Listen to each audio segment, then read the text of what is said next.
Le mois dernier, le duc de Sussex, 37 ans, a commenté la grande démission qui voit des gens quitter leur emploi pour donner la priorité à leur santé mentale et à leur bonheur.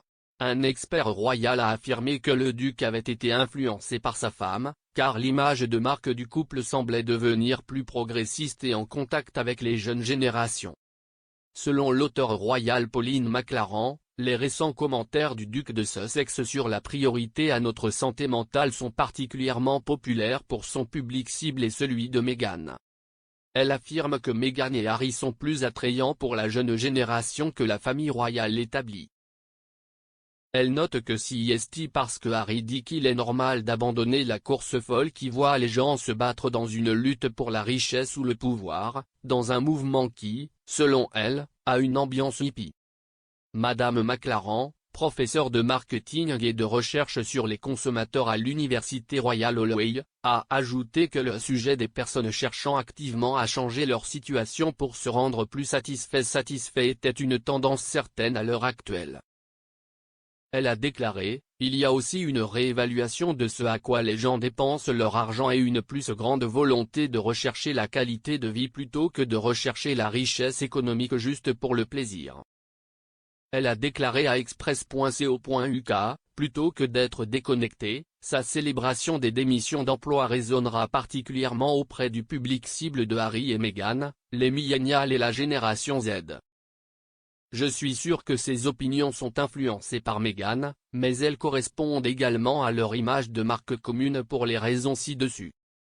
Madame McLaren, qui a coécrit le livre Royal Fever, a ajouté, cela semble être une étape supplémentaire dans la construction de la marque Sussex comme très indépendante de la famille royale et la montrant comme beaucoup plus progressiste et en contact avec les jeunes générations.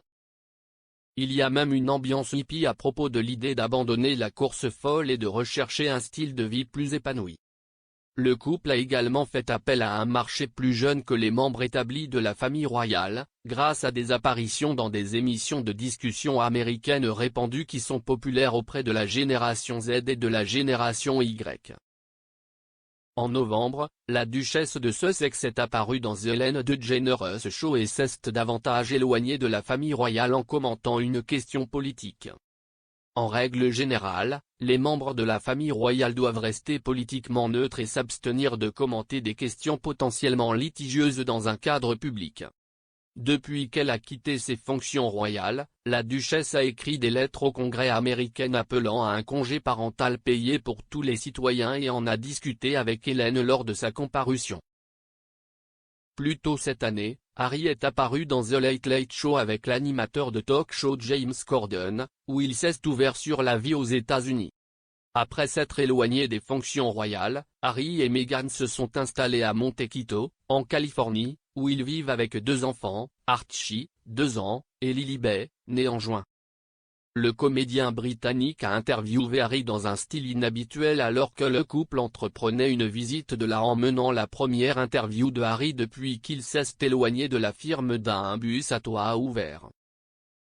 Tout en savourant un thé de l'après-midi au soleil et en admirant le paysage, Harry a également chanté la chanson thème Fresh Prince of Bel-Air et a insisté sur le fait que même s'il n'est plus un royal actif, lui et Meghan sont toujours déterminés à être des défenseurs et militants. Le thème de la santé mentale est un thème particulièrement important pour la famille royale et pour lequel Harry, en plus de son frère William, a continuellement montré son soutien.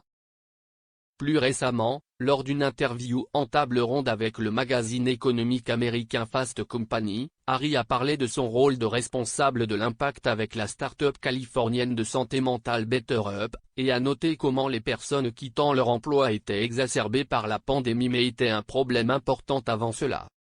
Dans l'interview publiée le mois dernier, le père de 2 enfants a ajouté, « En fait, j'ai découvert récemment que bon nombre des démissions que vous mentionnez ne sont pas toutes mauvaises. En fait, c'est un signe qu'avec l'auto la prise de conscience vient du besoin de changement. De nombreuses personnes dans le monde ont été bloquées dans des emplois qui ne leur apportaient pas de joie, et maintenant elles accordent la priorité à leur santé mentale et à leur bonheur. C'est quelque chose à célébrer. »